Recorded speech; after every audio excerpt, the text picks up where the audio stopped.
Noticias que tenía recogidas y que las sigue teniendo Ignacio de Arnauli.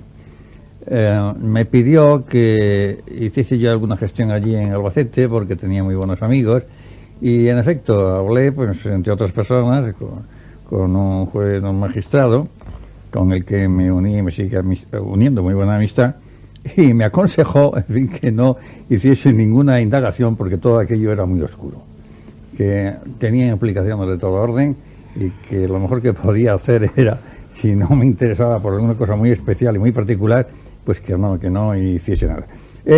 Yo, por los datos que obtuve, por lo que supe a través de unos y otros amigos, porque claro, esta persona era muy conocida en Albacete, y sobre esto allí, pues en fin, se habló todo lo que se puede hablar y más.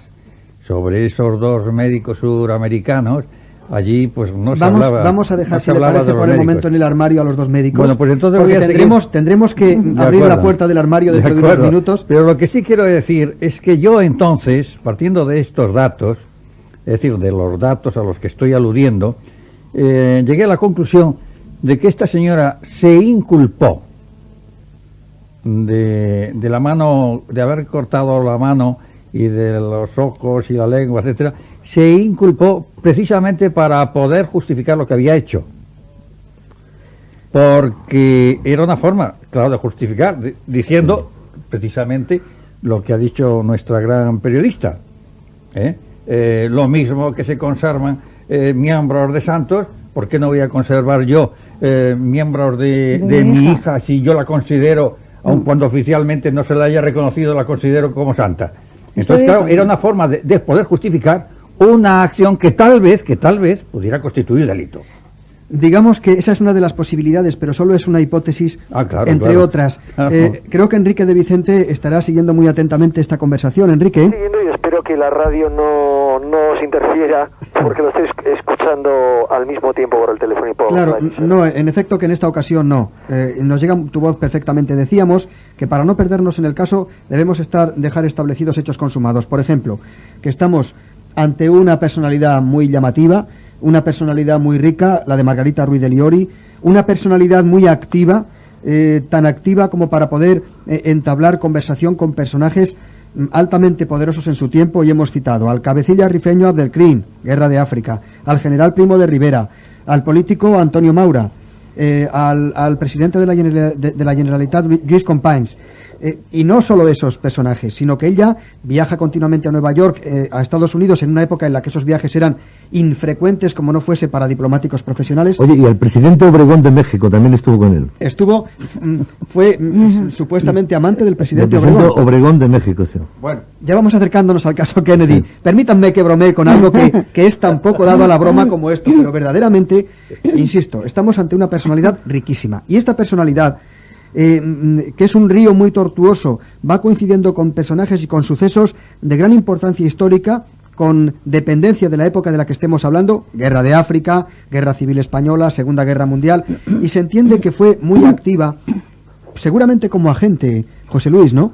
Sí, como agente. Como espía, es decir... No, yo creo que era una aventurera, que era una mujer guapa, era muy inteligente, y entonces era espía como podía haber sido otra cosa. Sí, pero que ella vendería a su manera secretos a unos y a otros. Y a otros, sí, era una Matajaris más inteligente porque no terminó fusilada. No terminó fusilada. Sí.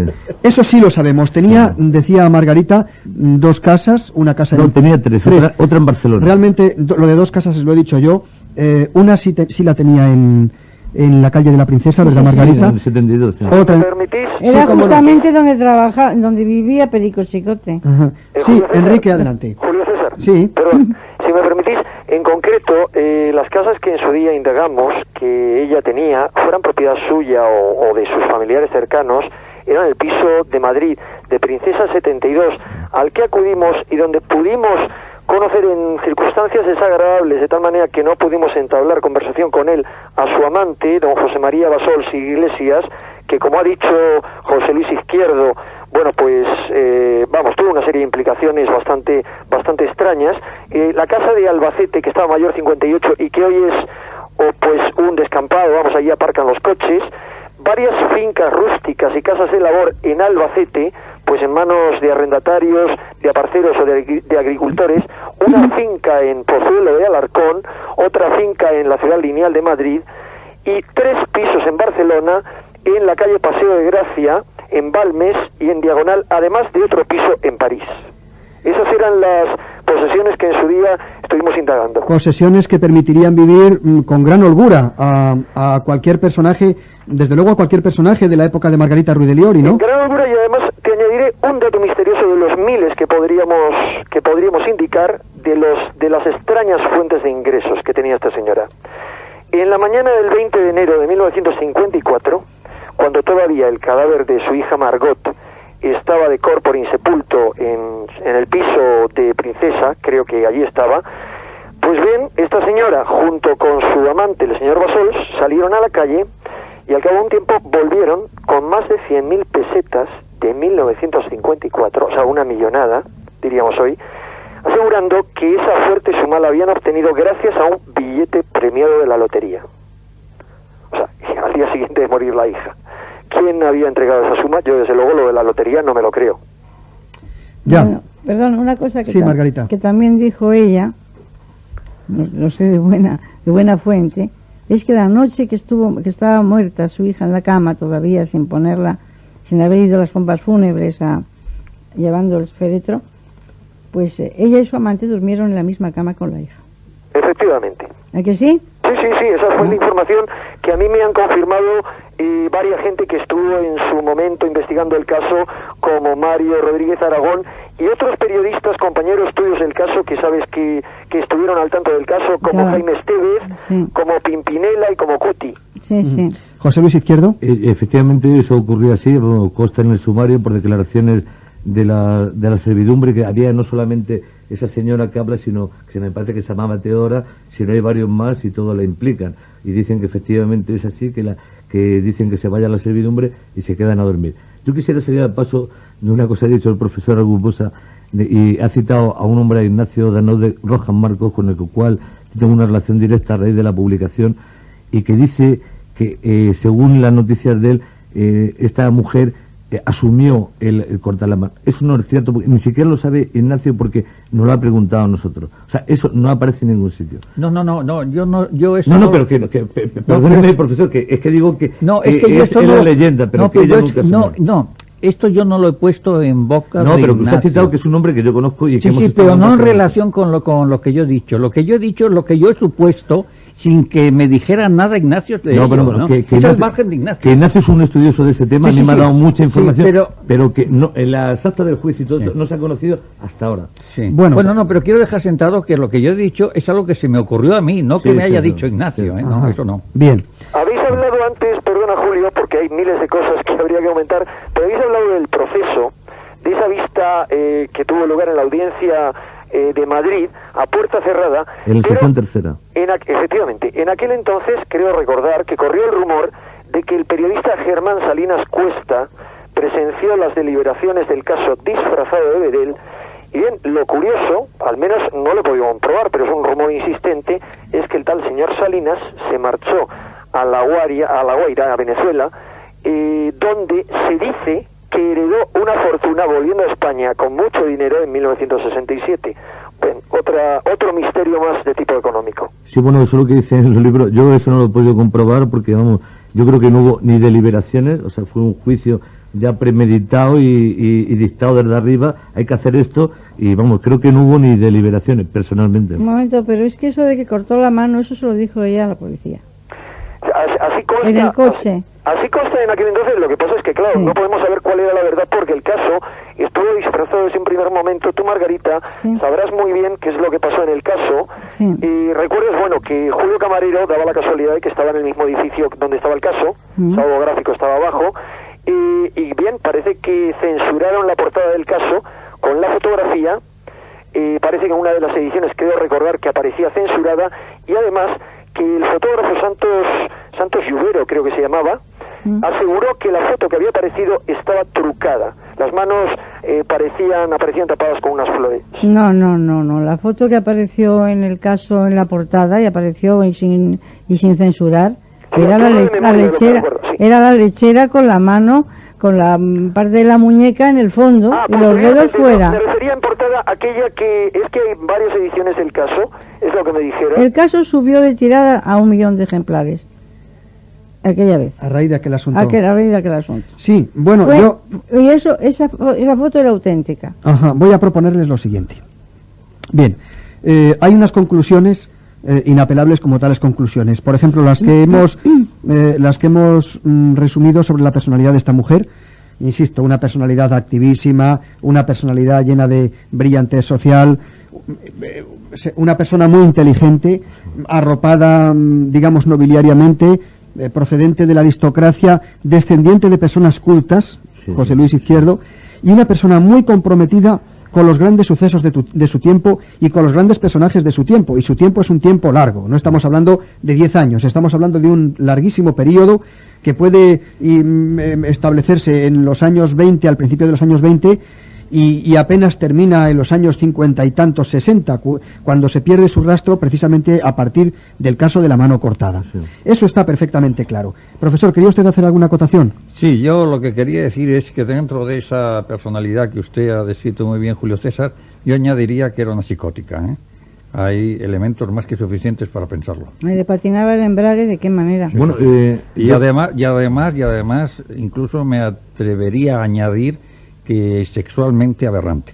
Estamos totalmente de acuerdo, querido. Yo tengo el informe del doctor Velasco Escasio, que fue el que le hizo un informe grandísimo en el psiquiátrico de la prisión, y entonces en ningún momento dice que es psicótica, en absoluto. Un momento, mira, la referencia que yo tengo es que una persona, precisamente uno de los médicos psiquiatras del equipo del doctor José Velasco Escasi, que se llamaba Julio Camino Galicia, se negó a firmar el acta final en la que se certificaba el buen estado de salud mental de la enferma, y no solamente de la enferma, sino de su querido, porque no estaba de acuerdo, porque consideraba que era una manipulación. Yo lo que sí puedo decir es que esta señora tenía tal cantidad de amistades, y además amistades tan influyentes, que este caso difícilmente se podrá saber lo auténtico de él, porque hubo intereses, no sé por parte de quién, pero todo hacía sospechar que había verdaderos intereses en que no se supiera la verdad. Bueno, el último extremo de este caso sería el asunto de la mano cortada, José Luis Izquierdo, pero solo es uno de los episodios en la vida de esta mujer. Efectivamente, además, un episodio para mí sin importancia. Bueno, pero digo esto porque van a llegar las noticias de las 2 en Canarias, de las 3 en el resto de España, y yo creo que a partir de las 3 y 3 minutos deberíamos preocuparnos de lo que podríamos llamar verdaderamente misterioso, porque hasta ahora todo ha sido un puro apunte de misterios, y yo creo que deberíamos ocuparnos de lo verdaderamente misterioso, por ejemplo, de esos 2 famosos personajes, según algunos médicos daneses, según otros médicos sudamericanos. Aclaro esto brevemente, Julio César, y es que había 2 médicos nórdicos, pero por otro lado en Albacete corrió la voz de que en los últimos días de su enfermedad, Margot fue tratada por un médico hispanoamericano en Madrid. Bien, noticias de las 2 en Canarias, las 3 en el resto de España. Continuaremos seguidamente con esta conversación y con este apasionante caso. Estamos tratando de debatir, intercambiar ideas y datos sobre el extraordinario caso de la mano cortada, que no es otro que el extraordinario caso de Margarita Ruiz de Liori, cuyas implicaciones en este caso tienen varias facetas, vertientes, admiten varias interpretaciones. Hay una participación oficial, que es la que se contiene en una sentencia, en unos considerandos, una participación conocida lateralmente, la de los investigadores, una participación supuesta, pero siempre hay alrededor de Margarita Ruiz de Liori un gran misterio que se ve ampliamente comprometido con lo que fue su vida, llena de episodios importantes y relacionada no solo con personajes de gran altura en su época, sino también con los sucesos más relevantes, repito, de la época que vivió, y hablamos de una época tan larga como para alcanzar al menos 35 años de su vida. Pero fíjense, vamos a dedicar esta segunda parte del tratamiento del caso de la mano cortada a hablar de los matices verdaderamente misteriosos del caso o del asunto de la vida de Margarita Ruiz de Liori. El caso de la mano cortada pudo tratarse, por ejemplo, de un suceso de necrofilia, Margarita Landi. Creo que sí. Que puede ser una desviación no muy frecuente, pero perfectamente catalogada en los libros de psiquiatría, y en los archivos policiales Sí, y judiciales, completamente. desde luego. Pudo haberse tratado, profesor Germán de Argumosa, de un caso de satanismo. También, porque lo que yo supe en su día es que esta señora era una entusiasta de todo lo que se relacionaba con la magia y con el esoterismo, y por lo tanto, pues no se puede descartar la hipótesis de que en aquella casa se hiciesen rituales mágicos. Magia negra. Sí, magia negra, sí. Magia negra. Esos, además, estaban las paredes cubiertas con Sí. telas negras. Sí, Eso, sí. Y lo que se ha dicho aquí de la planta baja, no, del sótano. El sótano, El sótano. también estaba todo Sí, el pintado de sótano. negro, y las Les- paredes, el techo, todo. Les propongo que a partir de este momento hablemos precisamente de este aspecto de la cuestión. Hasta ahora nos hemos limitado a apuntar datos objetivos o hipótesis razonables a partir de esos datos. Hipótesis razonables, pero no necesariamente, digamos, extraordinarias, paranormales, sino perfectamente humanas, aunque extrañas. Espía, tal vez agente triple, amante de varios importantísimos personajes, todo eso puede ser extraordinario por infrecuente, pero desde luego no es extraordinario como para sobrecogerse. A partir de este momento vamos a tratar ya así los aspectos menos explicables, más abruptos, más vidriosos y desde luego más extraños de este caso. José Luis Izquierdo, ella tenía una casa solariega en Albacete. En Albacete, efectivamente. ¿Qué se sabía sobre esa casa? Bueno, ahí hubo muchas hipótesis. Realmente en Albacete se conocía esta casa como la Casa de los Fantasmas. Entonces, uno de sus empleados pues hizo unas declaraciones en un periódico de Valencia diciendo que existía en el sótano el cuarto del Moro donde había unas cosas raras. Pero entonces ella se querelló contra este hombre y él lo desmintió poco después. Dijo que era incierto, que le habían obligado a eso. Lo que sí es cierto es que mucha gente, incluso que han llamado a la revista recientemente, dicen que allí salía gente muy rara, que había unas reuniones extrañas y que se puede apuntar también, pues dicen que si había un mitas extraterrestres, yo eso no lo sé, pero sí a reuniones satánicas de magia negra. Yo pienso que en la casa de Albacete había cosas rarísimas. Sí. No nos hemos prevenido suficientemente en esta noche porque deberíamos haber dicho a los oyentes allá por la 1 de la madrugada, profesor de Argumosa, que si alguno de nuestros oyentes de Albacete o procedentes de esa ciudad o relacionados con Margarita Ruiz de Liori conocen datos de este caso, inéditos, o datos de confirmación de otros conocidos, llamasen a nuestro número telefónico y nos los diesen a conocer. Todavía estarían quizá a tiempo de hacerlo. Sí, así sí, que claro. si alguno de ellos, alguno de los que están escuchándonos ahora, dispone de esos datos, por mucho que sea tarde para escuchar este tipo de llamamientos, no tenga ningún obstáculo en marcar nuestro número telefónico, porque todo dato de contraste será bien recibido en esta noche de radio. Profesor de Argumosa, usted hizo también sus indagaciones indirectas, de amigo a amigo. ¿Qué se le dijo a usted que ocurría en aquella casa solariega de Albacete? Bueno, no solamente se me dijo a mí, sino que además era un rumor popular. Por eso dije al principio que es muy difícil deslindar lo real de lo legendario, de lo que la imaginación puso sobre un núcleo que hay auténtico y verdadero y sumamente misterioso, desde luego. Pero allí se decía, e incluso a mí se me habló en unos términos en cuanto a que quien había transmitido lo que ahora les voy a decir a ustedes, pues era el mayordomo de la casa. Y no solamente el mayordomo, sino también el resto del servicio. Que allí había dos sujetos que se pasaban muchas horas, generalmente por la noche, en el sótano. Que allí entraban numerosos perros y gatos y no salían.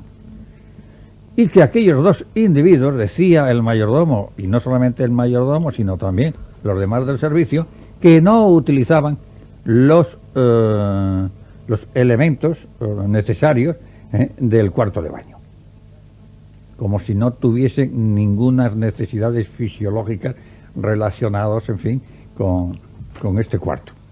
Esto era lo que se decía por allí, lo que se comentaba y lo que se afirmaba que habían manifestado tanto el mayordomo como el resto del servicio de esta señora. Vamos a detenernos en este aspecto, en esa leyenda sobre los dos huéspedes en la casa solariega de Albacete. Ya saben que el número de teléfono que deben marcar, si ustedes conocen algo, algún indicio, algún dato que nos ayude un poco a esclarecer este caso, es el 347-07-28 de Madrid, 347 0728 con el prefijo 91 delante si nos llaman, por supuesto, de fuera de Madrid. Todos los datos, repito, de confirmación de lo que haya podido decirse, datos nuevos, nuevas interpretaciones, serán bien recibidos porque este caso es un permanente y múltiple misterio. Profesor de Argumosa. Sí, que por supuesto yo quiero decir que lo que he comunicado de lo que entonces se rumoreaba, yo en ningún momento lo creí. Es decir, para mí eran terrestres y muy terrestres. Bueno, primera cuestión.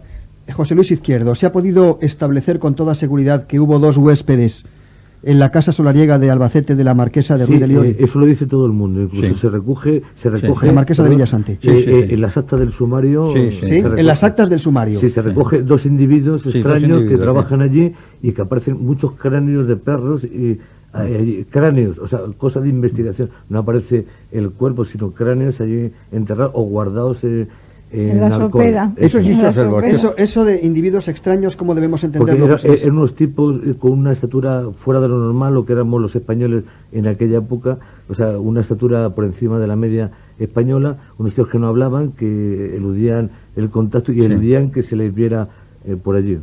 Sí, yo la explicación que tengo más natural es que fueran sencillamente 2 espías o 2 refugiados de guerra. Yo también. Que estuviesen seriamente perseguidos y mantuvieran una actitud, digamos, huidiza, furtiva. Es que no podemos olvidar que, según supe yo entonces, esta señora recibía periódicamente dólares de Estados Unidos. Y esto podía hacer sospechar que estuviera en relación con la CIA. Profesor de Argumosa, usted, que es muy cauto, cerca de Kennedy, que es muy cauto y muy prudente, nos dice que nunca creyó lo que a usted le dijeron, pero lo que a usted le dijeron fue que estos señores eran tan raros que no utilizaban aparentemente los elementos del lavabo, ni el váter, o sea, el váter, exactamente. Es decir, que no parecían... ¿Cómo se puede saber eso?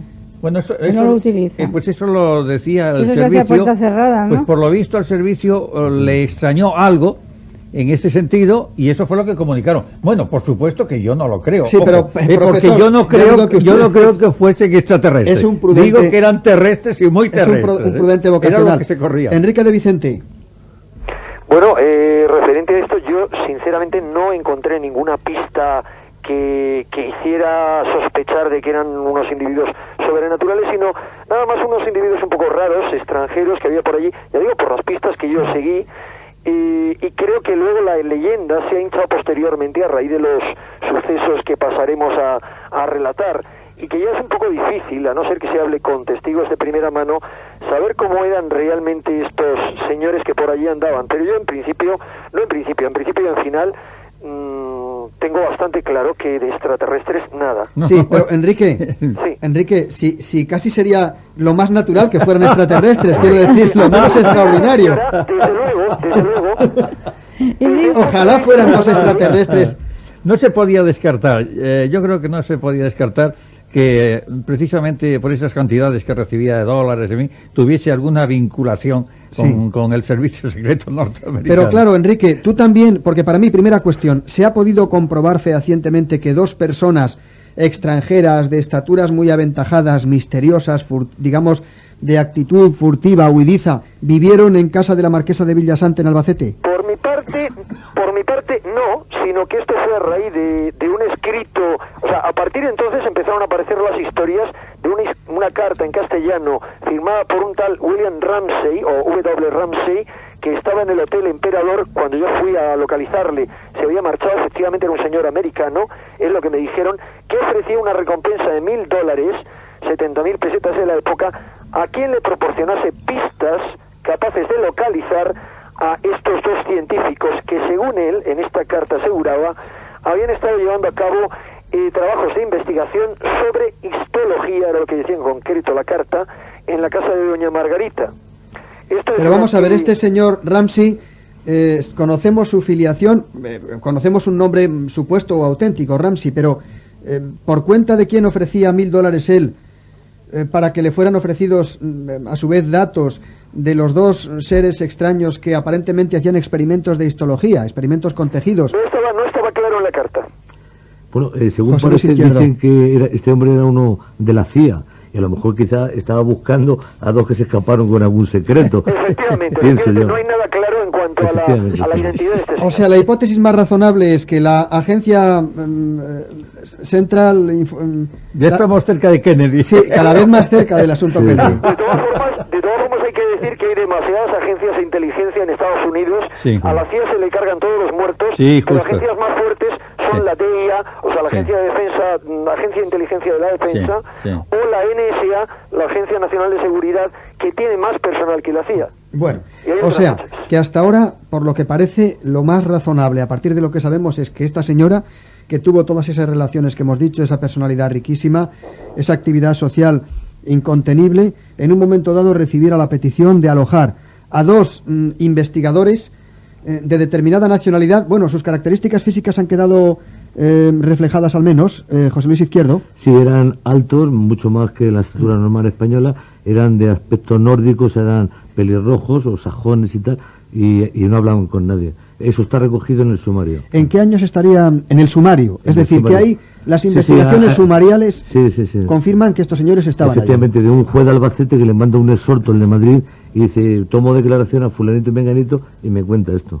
Pero nunca se identifican a estas personas. A estas dos personas. Eso es. Bueno, se supone que estos dos personajes estaban trabajando por cuenta de alguna institución seguramente poderosa, podía ser un gobierno extranjero, quién sabe cuál, y Margarita Ruiz de Liori los aloja en su casa. Ahora bien, ¿cómo trabajaban estos señores Esto es. en aquella casa? Exacto. exacto. Aquí estamos en otro punto. De Esto aquella es. casa sabemos que había un sótano que tenía las paredes cubiertas con Telas paño negras, negro, sí. con telas negras.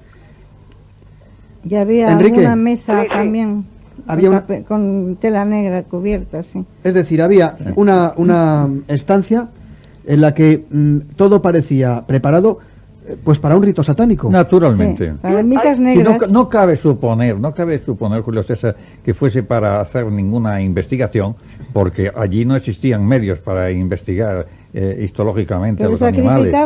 sacrificaban Eso sí, seres sacrificaban, vivos, sí. Pero yo creo que allí no los había ninguna perros. actividad científica porque en cualquier otro sitio podían realizar esa actividad científica a plena luz. Y- O si no, a plena luz, en fin, en privado, pero sin necesidad Y de además estar de- en un sótano de mala manera, que además las paredes cubiertas de negro, y como ha dicho usted Sí, muy bien, y claro. además una mesa, en fin, una también con mesa un paño como negro. sí. Pero yo además pienso una cosa, que tampoco los espías no andan escondiéndose en sótanos. Julio A, César, ver, Sí, a no Enrique. ser que fueran rusos y como estaba Franco les daba mucho miedo. Vamos, no creo que los espías de la CIA Enrique. se escondieran así. me permití añadir, puesto que, aunque hace poco tiempo que me llamaste para que participara en este coloquio, he tenido oportunidad de sacar algunos documentos, pocos, la verdad, de archivo, y las declaraciones de Andrés Gómez, que fue camarero de esta señora, y que aunque luego parece que se desmintió por las razones que fueran, decía en concreto que en el cuarto del Moro, que tenían allí en lo que llamaban el Palacio de Villasante, en Albacete, pese a que tenía luz eléctrica, jamás la utilizaba la dueña, leo textualmente, pues bajaba siempre provista de una vela con palmatoria. Entre otras cosas, que los criados desconocíamos, tenía 270 pares de zapatos, que la dueña había utilizado en su vida desde los 12 años, diversas estatuas y un esqueleto, amén de infinidad de calaveras, y se añade además que parece que había otros subterráneos que desconocíamos completamente los criados, y a los que nunca vimos bajar a la dueña. Tampoco le gustaba que nos preocupáramos del cuarto del Moro, antes bien parecía tener gran interés en que le cogiésemos miedo. Continuamente nos decía que aún ella misma tenía miedo de bajar, pues cada vez que lo hacía encontraba los zapatos en diferente posición. Bueno, la cuestión es que efectivamente Andrés Gómez dice eso, pero posteriormente dice que es mentira, cuando ella presenta una querella contra él. Entonces dice, no, como que... con los marqueses, como el crimen de los marqueses y Urquijo, No, etcétera, pero, ya se sabe qué pasa no, pero en bueno, estas que cosas. me refiero que periodísticamente no tiene validez de una persona que acusa y que luego se retracta de lo que ha dicho. Y él efectivamente dice que lo obligaron a decir eso, y dice que es mentira, que él no sabe nada, que no existe el cuarto del Moro y tal. Entonces, a nosotros en la revista, pues nos llamó la nieta de esta señora, y muy preocupada de que no siguiéramos publicando el tema este, y nos dice que efectivamente que unos médicos sudamericanos estaban con su abuela, y efectivamente en el sumario aparece un médico cubano que vivía en Alfonso XII, que visitaba con frecuencia la casa y que se le cita y no aparece más. Efectivamente. Un médico cubano. Sí, podía haber ahí un componente de santería o así. Claro, hasta tenemos ya un elemento, en fin, que se puede sospechar, puede hacer pensar que esté dentro de lo que usted acaba de decir, Julio César. ¿Enrique? Sí, lamento no haber tenido tiempo de buscar la documentación referente a la hipótesis emitida por una persona que conocí y que participó conmigo dentro de mi ponencia en unas jornadas que se celebraron sobre el tema de humo hace como 10 años o algo más en Alicante, y que la hipótesis de este joven investigador y novelista le estaba preparando una novela precisamente enfocando el caso como un caso de satanismo. Bien, hay un dato interesante que yo pude comprobar, y es que al parecer el abuelo de José María Bassols, digo al parecer abuelo, seguro que era pariente, creo recordar que era abuelo, era ni más ni menos que don Joaquín Bassols, un espiritista conocidísimo a nivel mundial, militar de profesión, que alcanzó el grado de capitán general y fue ministro de guerra a finales del siglo pasado. Era un gran propagandista de la doctrina espiritista, era uno de los fundadores del periódico El Progreso Espiritista. Y bien, ¿qué tiene que ver esto con lo que estábamos hablando? Pues ni más puede ni menos tener mucho que ver. Que se decía que tenía la familia Bassols la mayor biblioteca de brujería que existía, al menos en Cataluña. Claro, de ahí le venía la afición a nuestra Margarita, claro. O por lo menos, si Margarita Ruiz de Liori tuvo una preocupación permanente hacia este tipo de cuestiones, hacia todo lo esotérico, si luego conoció a este personaje que era su amante, que fue durante muchos años su amante, el señor Bassols, José Luis Izquierdo. Efectivamente, además él en el sumario, cuando dice que cómo conoció a esa señora, él abandonó a sus hijos y a su mujer, dice, la belleza de esta mujer me cautivó. Uno de los hijos del señor Bassols es ahora mismo embajador de España en un país latinoamericano. Bueno, yo prefiero no indagar más que lo razonablemente dudoso, porque insisto, ya hemos encontrado en uno de los ancestros de su amante, bueno, pues a un personaje, a un capitán general, que era uno de los espiritistas más cualificados del mundo, que disponía de la mejor biblioteca, que era un teórico del espiritismo y un practicante del espiritismo. Las dos cosas suelen ir unidas. Pero bueno, entonces... hay algo más, Julio César. ¿Ah, sí? Recordemos que habíamos hablado de las relaciones de Margarita Ruiz de Liori con el general Primo de Rivera. ¿Quién era el padre del general Primo de Rivera? Un espiritista destacado. El general Primo de Rivera, digamos, abuelo de José Antonio, bien, era, que yo recuerde, creo que presidente de la Sociedad Espírita, no sé si andaluza o de Sevilla, lo cuenta Menéndez Pidal en su libro. No lo recuerdo con precisión. Sí, pero exactamente. por ahí tenemos también la clave espiritista. Sí, de nuevo. Bueno, entonces, si tuviéramos que elaborar una hipótesis, y a mí simplemente me quedaba una pregunta que hacer, se entiende que en busca de datos objetivos, ¿se puede fijar la época en la que vivían estas dos personas extrañas en el Palacio de Villasante? Sí, bueno, es en los años 50, del 50 hasta que ocurre el fallecimiento de Margarita Celi Ruiz de Liori, del 50 la al segunda, 54. La Segunda Guerra Mundial ha terminado en el año 46, 45-46, en el 46 creo que es el año en que se rinde Japón y termina verdaderamente la Segunda Guerra Mundial. 4 años después, en el principio de los años 50, llegan estos dos personajes, Efectivamente, sí. que para unos son... extraterrestres y para otros espías. Espías. Bueno, aquí una cuestión, eso del espiritismo, en aquella época en Albacete se practicaba ritos satánicos en las casas de campo, en los años 50, eso está escrito. Efectivamente. Quiere decirse que, pues a lo mejor era producto también de la zona donde vivían. Sí, pero les propongo a ustedes la siguiente cuestión. Ustedes están cerca de pensar que esta señora, lo que ocurre realmente en esta época de su vida, después de la Segunda Guerra Mundial, es que está profundamente comprometida con el satanismo y con los ritos satánicos, profesor de Argumosa. Sí, todo hace pensar que fue así. ¿Por qué no nos explica? Sí, Enrique. No, perdón, el profesor de Argumosa conoce el tema mucho mejor que yo, pero añadiré luego alguna cosa. Sí, profesor. Sencillamente era la importancia, lo anoto, la importancia en lo cual no quiero penetrar, que puede tener la mutilación precisamente de la mano que mutiló de su hija en ciertos ritos satánicos que tienen preponderancia en una zona donde estuvo viviendo la supuesta marquesa, en el Magreb. Ese es otro dato importante. Sí, también es un dato importante. Sí, profesor, cuando hablamos de ritos satánicos, ¿de qué estamos hablando? A ver. Pues estamos hablando de misas negras, estamos hablando de magia negra, estamos hablando pues sencillamente de invocación a espíritus, pero a espíritus negativos, a espíritus malignos. ¿Con qué finalidad, profesor?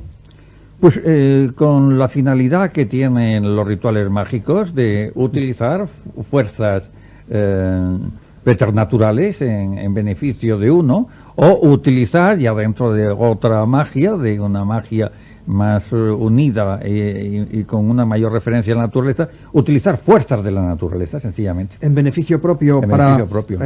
Provocar, por ejemplo... En beneficio propio con mal o bien, mal, si se trata de magia negra, hacia otras personas, claro. Con mal hacia otras personas en busca de un beneficio propio. Exacto. Y digamos que para provocar que la realidad se acomode a los deseos propios, ¿verdad? Claro, es utilizar esas fuerzas superiores a uno, utilizarlas en beneficio propio. La muerte de animales, y no olvidemos lo que nos decía Margarita Landi, que en su casa fueron encontrados bajo la tapadera de una preciosa sopera, nos decías. Una enorme sopera de plata. De Eso plata. lo hizo precisamente el inspector Sebastián Fernández Rivas. Sí. Fue el que levantó, pasó por el comedor y curiosamente levantó la tapa y se encontró los cráneos de perro. Cráneos de perro. Esa Profesor, fue la noche que la detuvieron. ¿por qué cráneos de perro? Claro, esto de los cráneos, que con mucha frecuencia se encuentra en rituales, es precisamente porque la cabeza es lo más simbólico del cuerpo. Es lo que se supone que está más en relación con todos aquellos elementos que se pueden utilizar dentro de la magia. Bueno, es que además el perro es un animal muy inteligente. Sí. Enrique, Sí, ¿alguna- bueno, yo pienso que claro, la historia de los perros, el significado mágico es demasiado extenso y además no recuerdo el significado en concreto que tienen en el Magreb, que sería interesante, vamos, en el Magreb y en algunas otras zonas que pudieran estar relacionadas con la señora. Pero la importancia del perro, se habla mucho de la importancia del gato, por supuesto en la brujería, pero la importancia del perro en todas las tradiciones es muy grande, dado que la primera función mítica que cumple el perro que está universalmente comprobada, es la de un animal psicopompo, se llama así, un guía del hombre en el más allá, después de haber sido su compañero a lo largo de la vida. Y bien, de aquí se podrían sacar muchas derivaciones, pero yo creo que el programa se nos iba a ir del tema en el que lo tenemos centrado. Bueno, sí, parece que estamos fijando como muy probable que Margarita Ruiz de Liori practicase ritos satánicos. José Luis Izquierdo. Efectivamente, nosotros consultamos para hacer el reportaje con el profesor catedrático José Antonio García Andrade, un psiquiatra muy bueno, y nos dijo que eso era un rito satánico que entraba dentro del programa de los ritos satánicos. Pues supo muy bien lo que decía, porque entonces decía que Velasco casi en aquella época, ¿quién se atrevía en los años 50 con el general Franco a decir que era un rito satánico y con la Iglesia Católica presionando sobre el Estado? Entonces era muy difícil poder contar esto. ¿sabes? Así que evidentemente esta señora tenía unas influencias enormes, porque todo aquello se llevó por unos cauces muy extraños. Fue un montaje, el juicio fue un montaje que no se enteró nadie. Perdóneme, dado que quienes investigan esto suelen morir en circunstancias extrañas, y no digo nada José Luis Izquierdo, no digo nada Enrique de Vicente, no digo nada Margarita Landi, no hemos querido tampoco sino fijar siquiera superficialmente las posibilidades que el caso ofrece, que serían como más probables estas: Margarita Ruiz de Liori, persona muy culta, persona muy bien relacionada socialmente, muy ambiciosa, psicótica y muy inteligente, porque puede estar loca y no ser tonta, al contrario, son listísimos. Inteligente como bella, efectivamente. Sí, bellísima, con una capacidad para las relaciones humanas verdaderamente extraordinaria. José Luis. Hay un dato importante en el juicio, por ejemplo, cuando el juez va a firmar el auto de prisión, en el mismo folio está el auto de prisión e inmediatamente el mismo día el auto de libertad. Eso se debe a la llamada telefónica. Ponga usted en libertad a esta gente y no se preocupe de lo que pasa. Desde luego. Eso es. Y no van ni un día a la cárcel. No, así fue. Cuando termina la Segunda Guerra Mundial ya va siendo una mujer madura, y entonces habrá tenido toda su vida preocupaciones tal vez adquiridas en su época de amante de Abdelkrim, y de tradiciones magrebíes, preocupaciones, digamos, por lo satánico, trataría de retener su belleza lo más posible, su influencia lo más posible, y en ese contexto y en el de su propia historia y tradición, conoce al que luego sería su amante. No, a su amante y ella se conocieron en el año 39 en Barcelona. Ajá. Este hombre era el presidente de la compañía de tranvías y vicepresidente de la compañía del metro de Barcelona. Pero no era abogado. Era abogado, pero era presidente y vicepresidente. Además tenía... Una persona muy acomodada también. Sí, muy acomodada. Tenía un bufete que se dedicaba a Derecho Internacional, había defendido muchos pleitos, y entonces se conoce, se enamora y abandona a su familia. Él se enamora de ella y abandona a su familia. Además lo dice, la belleza de esta mujer me cautivó y abandonó a su mujer y a sus hijos. Bueno, y entonces se entiende que este señor Bassols, por procedencia familiar y tal vez por vocación personal, pues habría practicado el espiritismo, y dentro del espiritismo, pues ritos o... Sí, Pero sí. marginales al espiritismo, yo creo que no hay que mezclar Claro. el espiritismo, que Que no puede es ser- Es que esto es lo que iba a decir yo ahora. Yo iba a puntualizar que, claro, estamos mezclando aquí dos cosas, es Que no hay que espiritismo mezclar. y magia. Ajá. Sí. Aunque es muy fácil pasar, ¿eh? de la una a la otra. Exacto, es el muy espiritismo fácil. es una actitud religiosa tan Exacto, respetable es como muy- cualquier exacto, otra. es muy fácil pasar, Y pero respetuosa, no ¿no? obstante, Claro. aun cuando Respetable y respetuosa. en la práctica sea muy fácil pasar de uno a otro ámbito, sin embargo, teóricamente hay que establecer unas diferencias esenciales. Esenciales, es decir, el espiritismo es una posición religiosa respetable Exactamente. como cualquier otra. Exactamente, y al margen de la magia. Sí, y la magia sería ya un procedimiento para provocar en beneficio propio sucesos. Lo que sucede es que dentro de la magia se da la invocación espírita. Dentro de la magia negra se da la invocación espírita, El se da proce- la el procedimiento- invocación al diablo. El procedimiento podría ser parecido superficialmente, aunque opuesto en intenciones, digamos, Eso al es, del espiritismo. exactamente, Tiene- opuesto en intenciones y además con invocaciones de diferente orden. La magia negra tiene algo que ver también con el vudú, ¿no? Sí, claro, ¿Es dentro el del vudú? vudú. Dentro Bueno. del vudú Hay afro-brasileño parte del vudú, se da el la vudú magia también negra es y la magia respetable. blanca, porque dentro del vudú afro-brasileño, que es el que yo conozco mejor, el más puro es el de Haití, pero el que yo conozco mejor es el afro-brasileño. Dentro del vudú se da la magia, pero la magia blanca y la magia negra. Lo que sucede es decir, hay Umbanda y Quimbanda. Umbanda, que es la banda del bien, la magia blanca, y Quimbanda, que es la banda del mal, la magia negra. Sin embargo, yo he observado trabajos en terreiros en Río de Janeiro, en donde se empezaba con Umbanda y se terminaba con el símbolo del diablo, con Exu, con los símbolos de Exu, es decir, del diablo. Y entonces la persona que me acompañaba, una persona muy, en fin, muy significativa en el ámbito cultural, económico, social de allí, de Brasil, y por eso pude entrar en rituales auténticos del vudú. Llegó un momento en que le dije, pero oye, yo estoy viendo que esto que ha empezado en Umbanda está ahora pasándose aquí en Banda porque veo ahí el símbolo de Exu. Y me dijo, es que está todo cruzado.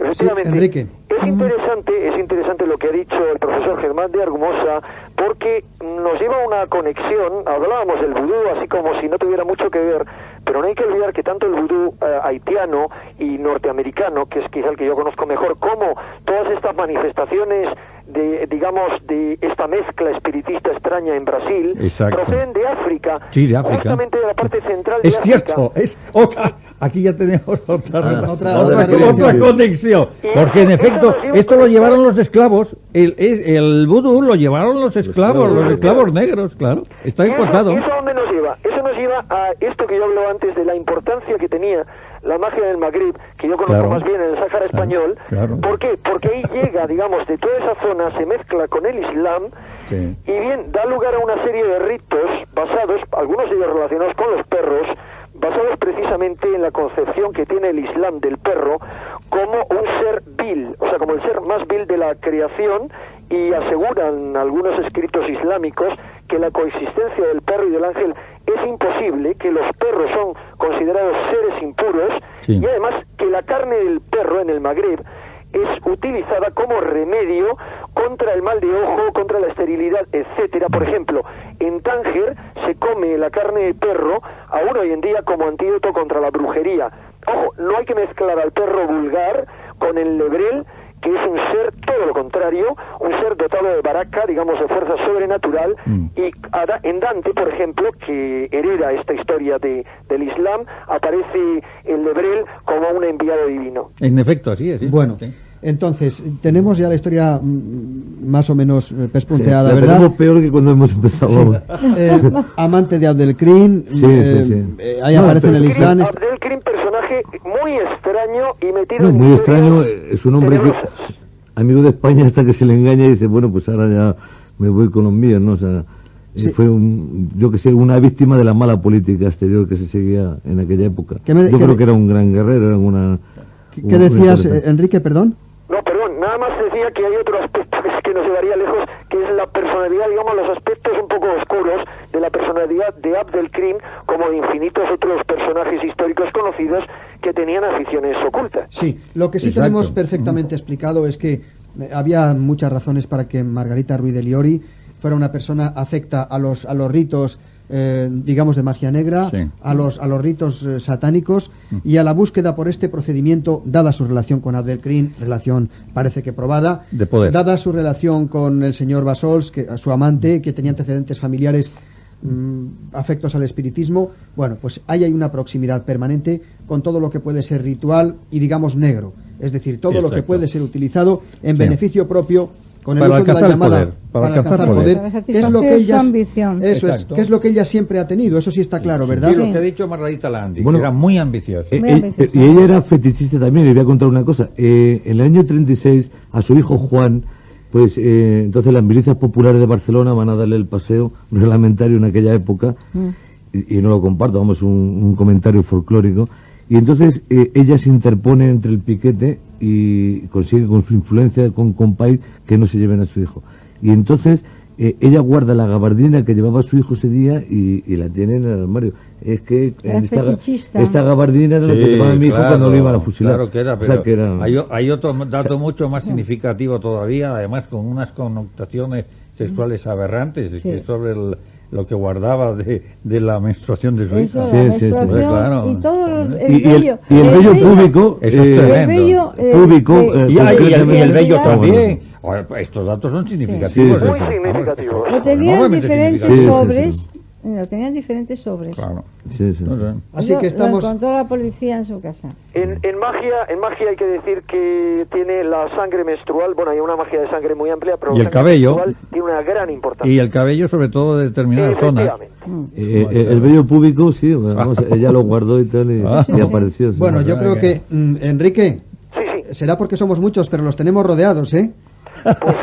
Digo que a esta hora, digo que a esta hora, vamos, primera vez que, bueno, es hasta cierto punto natural que con la presencia, con vuestra presencia aquí, con la presencia de personajes que han dedicado tantas horas, tanto afán y tanta emoción personal y vibración profesional también al estudio de este caso, es hasta perfectamente natural que estemos llegando por fin a conclusiones, parece que bastante unánimes en nuestro grupo.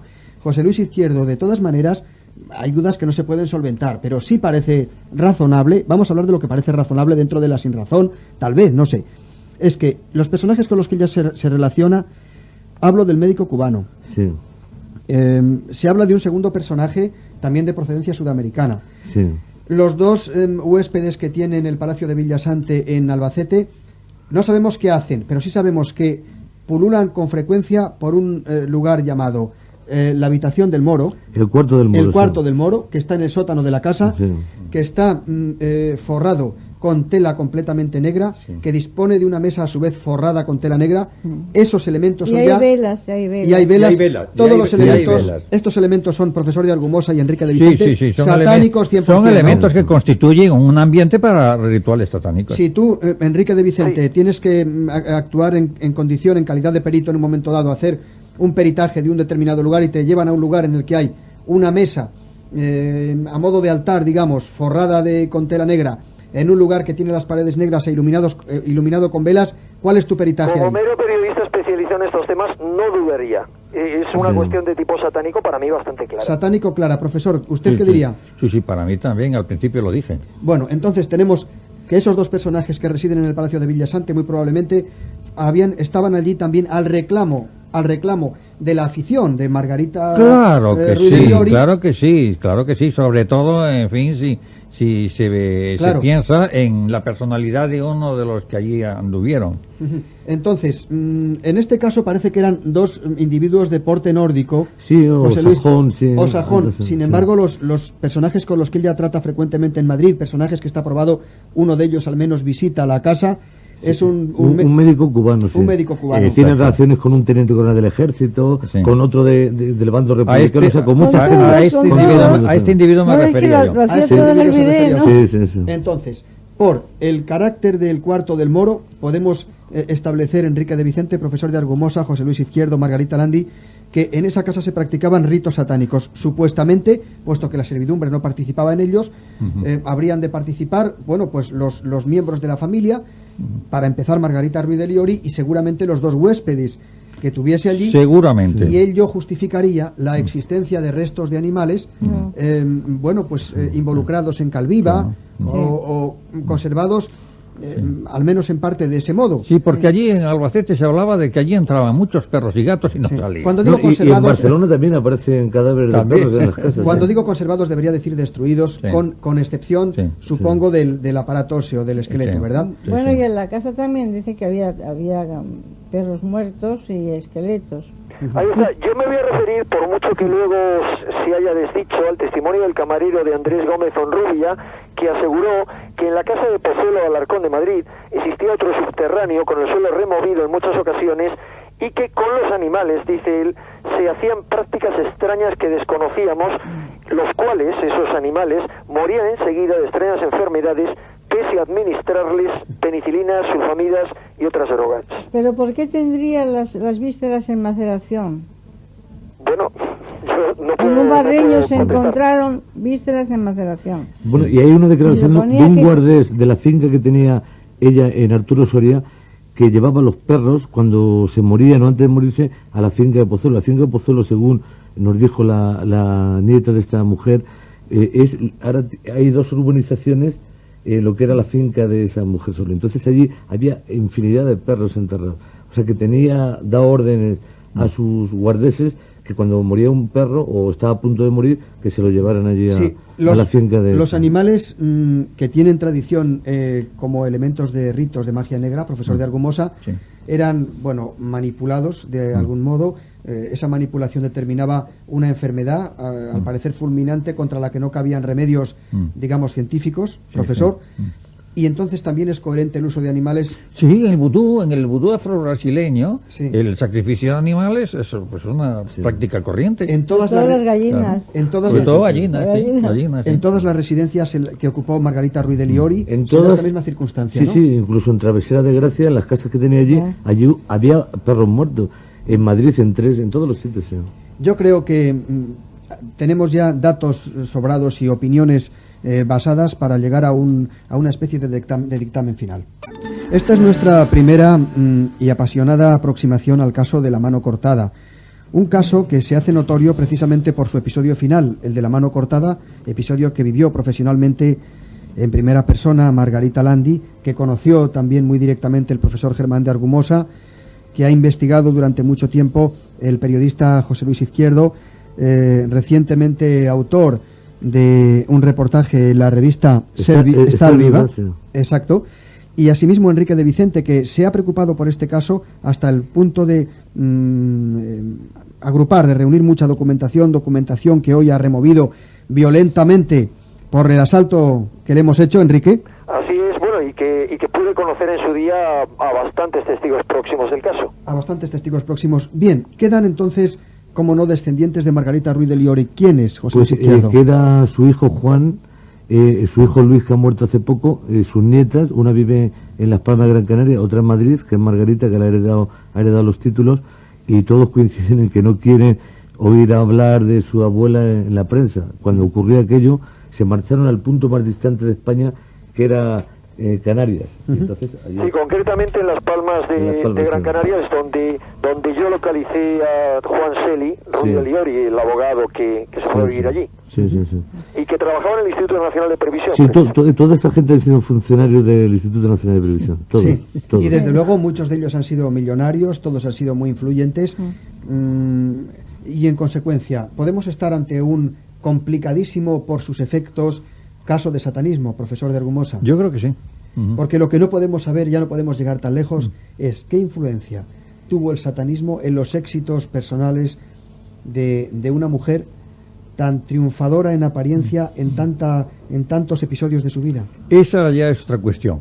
Si por estos medios mágicos, satánicos, se logra real y verdaderamente lo que se quiere, esa es otra cuestión que exigiría por lo menos otra hora y media de programa. Claro. Bueno, yo creo que lo que conseguía ella, todos sus logros, era por su extraordinaria personalidad. Ajá.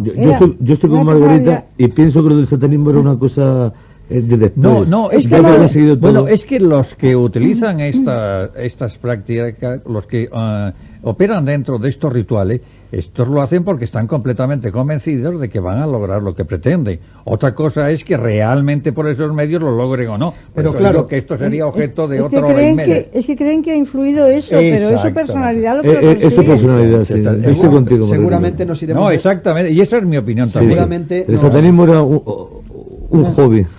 Nos iremos de este mundo sin saber si Margarita Ruiz de Liori se hizo amante de Abdelkrim por su belleza o por un embrujo. No, porque iba de espía para tirarle de la lengua. Sí, pero quiero decir, Margarita, que claro, una puede querer ir de espía cerca de Abdelkrim, pero Abdelkrim tiene la obligación, si es el caudillo rifeño que todos suponemos, de ser desconfiadísimo. Sí, pero como era tan guapísima y tan Oye, lo hermosa... que se os da cuenta, todos sus amantes tenían bigote. ¿Lo habéis visto, no? Todos. Sí, porque también ¿Ah, sí? Sí, todos, mantiene una estrecha relación con Miguel Maura. Sí, hasta Basol. Ajá. ¿Con Miguel Maura? Con Miguel Maura, sí. Con Miguel Maura, con Lluís Companys. Sí. Aparte, otros personajes que hemos citado lateralmente, el presidente de México, Obregón. Sí. Ajá. Y tampoco sabemos, ni sabremos nunca, supongo, si se limitó a utilizar pues la capacidad de seducción femenina que podían hacer de esa personalidad que irradiaba y de la belleza natural, Sí, que tenía, era una mujer guapa. Hermosísima. No, era guapísima. Sí, además no permitía que a sus hijos que en público la llamaran mamá, tenían que acercarse señora marquesa y besarle la mano. Yo creo que esta mujer al final de su belleza, porque ya estaba en el declive, fue cuando se entregó a la magia negra, tal vez para querer recobrar. Esa es la interpretación que dábamos hace un momento, quizá para retener ella esa capacidad por lo de menos seducción, para frenar en fin su deterioro físico. su deterioro y para mantener su influencia que la había llevado. Sí, para mantener su influencia, claro. No hemos citado al general Primo de Rivera en esta nómina, pero hemos dicho Abdelkrim, Miguel Maura, parece que el general Primo de Rivera, Lluís Companys, el presidente Obregón de México. Sí. Bueno, y ahí nos quedamos. Es decir, solo sabemos que esta mujer ha pasado por el mundo dejando una profunda huella a su alrededor. El que fue su amante durante tantos años, el señor Bassols, que era presidente de la compañía de tranvías de Barcelona y vicepresidente de la compañía del metro. Abandona a su familia para irse con ella. Además lo dice, él dice, me cautivó la belleza de esta mujer. En los años 60, que estuvo Julio Camarero de director del caso, una temporada, publicó una contraportada que era Margarita Ruiz de Liori en un reclinatorio.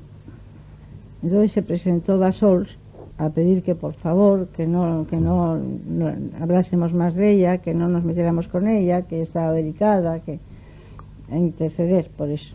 ¿Qué aspecto tenía en su etapa de mayor ya José Luis Izquierdo? ¿Seguía siendo guapa? Tan guapa como siempre, además de una señora anciana, bondadosa.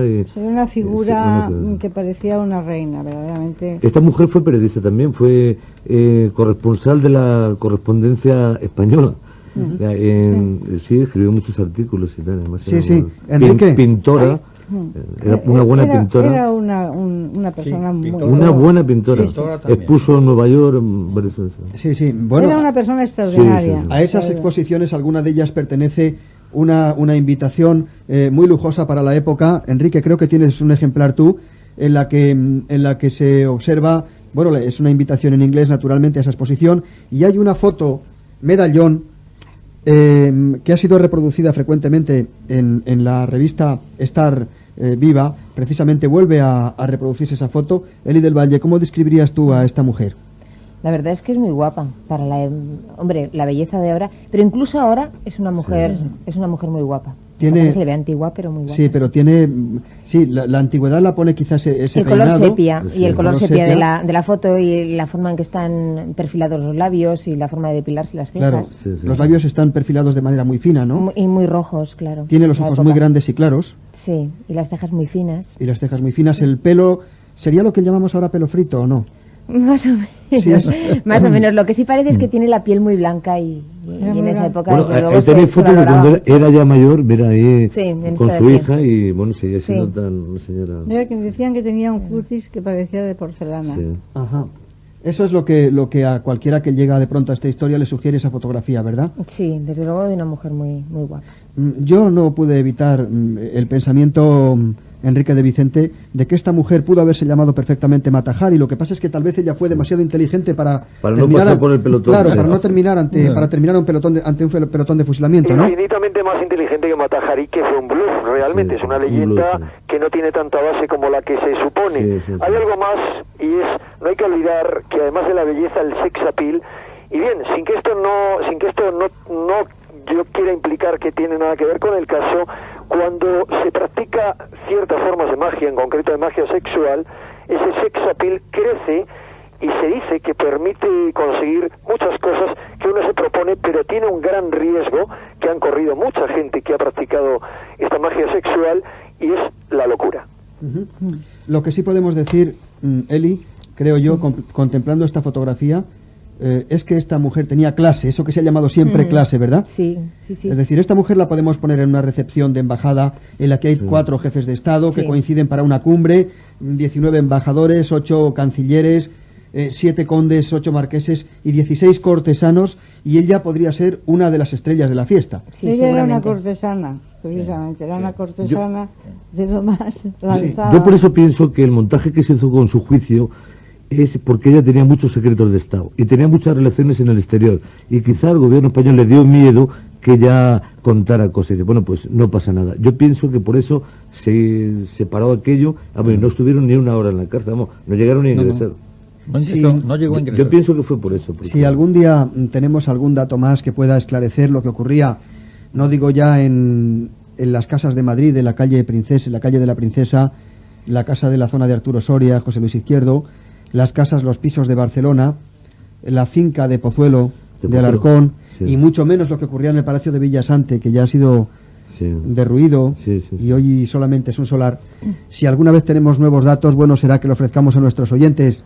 Y si no, nos queda el recurso de hacer una sesión de espiritismo, a ver Sí, si sí. viene y nos lo cuenta ella. Eso sería... Yo me pregunto, Julio César Iglesias, por último, y queda ahí la pregunta, ¿por qué a estos supuestos señores humitas del planeta Humo, o a los fabricantes de esta gran superchería que hoy en Justo. día ya tenemos claramente destapada, por qué se les ocurrió decir que los humitas habían tenido su primera residencia en España precisamente en casa de esta señora? Sí, La esto- respuesta esto- podría quedar en el aire, pero bien podría ser esta también, Enrique de Vicente. Resulta que el ambiente mágico, misterioso, oculto u ocultista que rodeaba a Margarita Ruiz de Liori, a la casa, al Palacio de Villasante, que tenía ese sótano interior, el porte de los dos huéspedes de aspecto nórdico, de estatura muy elevada, que parecerían, no digo extraterrestres, pero sí cuando menos extraños, es decir, extranjeros. Eso pudo dar lugar a que quienes quisieran organizar alrededor de su figura y sobre todo de los dos personajes que convivieron con ella el asunto Humo, optasen por economía de hipótesis que dice el profesor y desde luego por incapacidad, por indisponibilidad de otros elementos, por iniciar aquí seguramente el caso Humo, que ya conocen nuestros oyentes, aunque quizá debamos volver a él algún día. Así que vamos a dejar aquí en este punto la historia de la mano cortada, que ha empezado en un punto final, el caso de la mano cortada, y ha pretendido pasar por todos los puntos intermedios que van entre el principio de la vida de Margarita Ruiz de Liori y su misterioso final. Ahí quedan todos estos personajes, y aquí queda desde luego una noche más ese espacio que solemos llamar, un poco truculentamente quizá, pero no tanto, la dimensión oscura.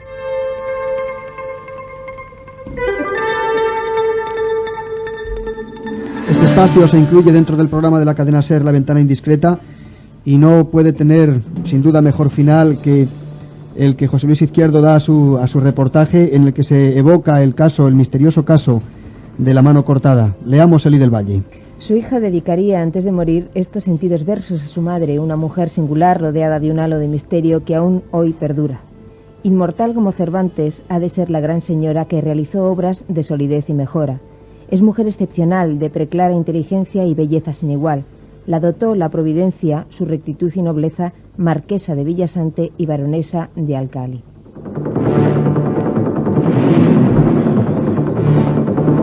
Enrique de Vicente, Sí. te debo casi 2 horas. Bueno, y además no te las pienso devolver. Quiero decir, todo lo que puedo hacer es, si alguna noche de alegría quieres disponer de esta persona que habla contigo, aquí la tienes para lo que desees. Aquí me tienes a mí, don Julio César Iglesias. Un fuerte abrazo, Enrique de Vicente. Un abrazo y encantado. José Luis Izquierdo. Pues muchas gracias por permitirme que podamos hablar de este asunto, que creo que es bastante interesante para los ciudadanos, y ponerme a disposición vuestra con los documentos que tengo para haceros una fotocopia cuando queráis. Muy bien, porque muchas son gracias. muy interesantes. Claro que sí, te la agradeceremos, José Luis Izquierdo, sin duda. Y ha de ser interesante, si queremos volver en un momento dado al caso, bueno será disponer de documentos en los que basarse. Margarita, gracias por haber traído de tu fresca memoria, bueno, experiencias que viviste y que sin duda algunas son inolvidables, ¿no? Sí, verdaderamente. Profesor Germán de Argumosa, qué decir, sino que hemos estado cerca de algunas de las oscuras dimensiones que solo son posibles en ese ser que llamamos humano, pero que tampoco humano parece frecuentemente, ¿verdad? En efecto, así es.